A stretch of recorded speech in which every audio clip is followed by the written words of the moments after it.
یہ الگ بات ہے کہ اس میں بھی کچھ کمی خامیاں ہیں جسے لوگ لے کر اعتراض کر رہے ہیں، انگلیاں اٹھا رہے ہیں۔ تو ایک اصولی بات ذہن میں رکھ لیجئے، دنیا میں کوئی تنظیم، کوئی جماعت، کوئی محنت، کوئی مدرسہ، کوئی خانقاہ آپ ایسی نہیں بتا سکتے جس میں کمی کوتاہی نہ ہو۔ بتا دیں، ایک لا کر مثال میں پیش کر دیں آپ، ایک نہیں بتا سکتے آپ دنیا میں۔ کون سی جماعت ایسا ہے جو دعویٰ کرے کہ ان کے افراد میں، ان کے محرک اور ان کے کام کرنے والوں میں کمی کوتاہیاں نہیں ہیں؟ ایک مدرسہ آپ لا کر دکھا سکتے ہیں، ایک خانقاہ لا کر آپ دکھا سکتے ہیں، ایک تنظیم تحریک ایسی لا کر دکھا سکتے ہیں دنیا کی کوئی کہ جو بالکل 100% دین پر چلنے والی ہو، اس میں کسی قسم کی کمی کوتاہی نہ ہو؟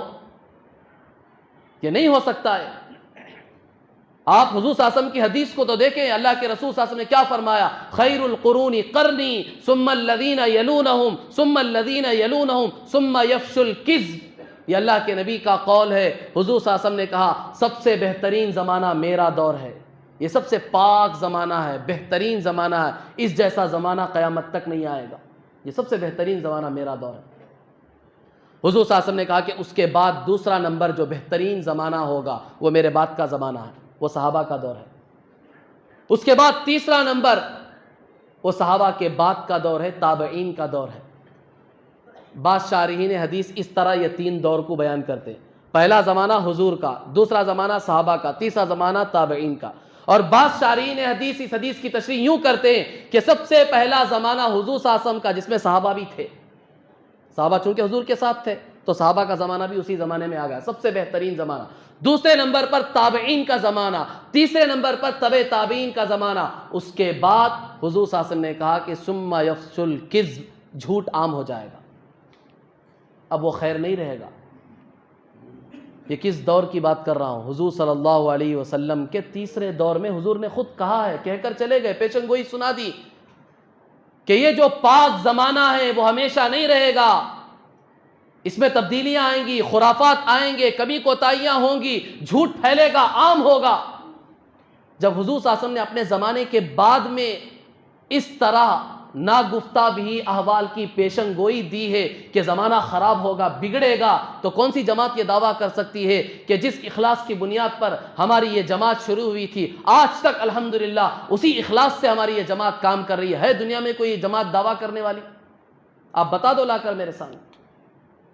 ہر جماعت اخلاص کے ساتھ ہی قائم ہوتی ہے، چاہے وہ مدارس ہو، چاہے خانقاہ ہو، چاہے دعوت و تبلیغ ہو، چاہے دوسری تنظیمیں ہو، تحریکیں ہوں۔ لیکن چلتے چلتے ہم انسان ہی تو ہیں، فرشتے تھوڑی ہیں کہ ہمارے سے کمی کوتاہی نہیں ہوگی، انسان ہی تو ہے نا۔ دوسروں سے انگلی اٹھانے سے پہلے اپنی ذات کو تو دیکھو۔ ایک انگلی تم دوسرے کی طرف کر رہے ہو، یہ تین انگلیاں خود تمہاری طرف آ رہی ہیں کہ تمہارے اندر وہاں ایک غلطی ہے جو تم دکھا رہے ہو، تو تمہارے اندر تین تین غلطیاں، یہ دیکھ لو پہلے جھانک کر۔ آدمی کا مزاج یہ ہونا چاہیے، اسلام نے تو یہ طریقہ بتایا، یہ سمجھایا ہے۔ آج لوگ اعتراض کرنے والے اعتراض کر رہے ہیں، دعوت و تبلیغ کی محنت میں یہ کمیاں ہیں، یہ کوتاہیاں ہیں، یہ خرافات ہیں، فلاں ہیں، جماعت والے ایسے کرتے ہیں، ویسے کرتے ہیں، ایسے کرتے ہیں۔ تم کیا کر رہے ہو وہ بتاؤ پہلے، یہ کس نسبت پر نکلے ہیں معلوم ہے تمہیں؟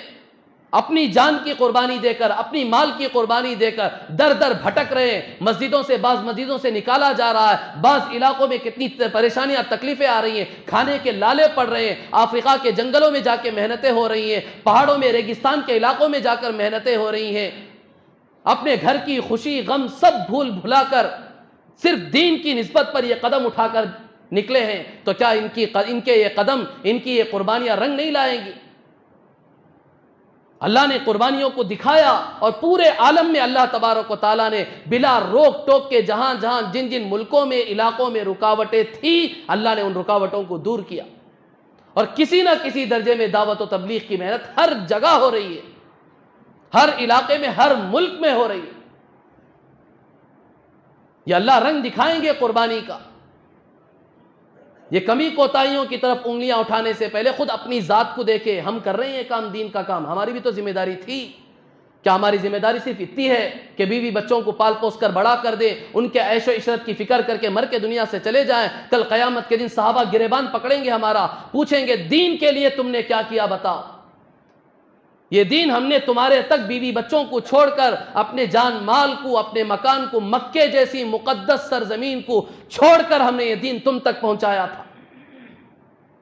اگر ہم بھی تمہاری طرح تجارت اور بیوی بچوں کے چکر میں، عیش و عشرت کے چکر میں اپنے علاقوں کے پابند ہو کر رہ جاتے تو یہ دین تم تک پہنچتا؟ یہ صحابہ اگر قیامت کے دن ہمارے سے پوچھیں تو جواب ہوگا ہمارے پاس۔ دوسروں پر انگلیاں اٹھانے سے پہلے خود کی ذات کو دیکھنا چاہیے کہ میں دین کی محنت کتنی کر رہا ہوں۔ میری بھی تو ذمہ داری ہے، کیا نبی آئیں گے دین کی محنت کے لیے؟ یہ دین دوسروں تک کون پہنچائے گا؟ دوسروں تک دین کون سمجھائے گا؟ آپ کہتے ہیں انٹرنیٹ کا دور ہے، فلاں کا دور ہے، فلاں کا دور ہے، ان خرافات کے ساتھ دین تھوڑی پہنچے گا آدمی کے پاس۔ یہ تو ایک ایک فرد کو نکل کر امت کے ایک ایک فرد کے پاس جانا پڑے گا، اس کی تھوڑی پر ہاتھ رکھ کر حکمت سے اسے سمجھانا پڑے گا، اسے بازاروں سے، باطل کے چنگل سے اور بازاروں کے علاقے سے اسے نکال کر مسجد میں لانا پڑے گا۔ جب تک اسے روحانی اور پاکیزہ ماحول میں تم لے کر نہیں آؤ گے، وہ دین پر کیسے چلنے والا ہوگا؟ وہ بازار میں بیٹھا ہے، اپنی دکان میں بیٹھا ہے اور پورے عیش و عشرت کے ساتھ بیٹھ کر فلاں مولانا کا بیان سن رہا ہے، اس کا دل بدلے گا؟ اس کی کیفیت بدلے گی؟ وہ شیطانی ماحول میں اس کی کیفیت تھوڑی بدلے گی۔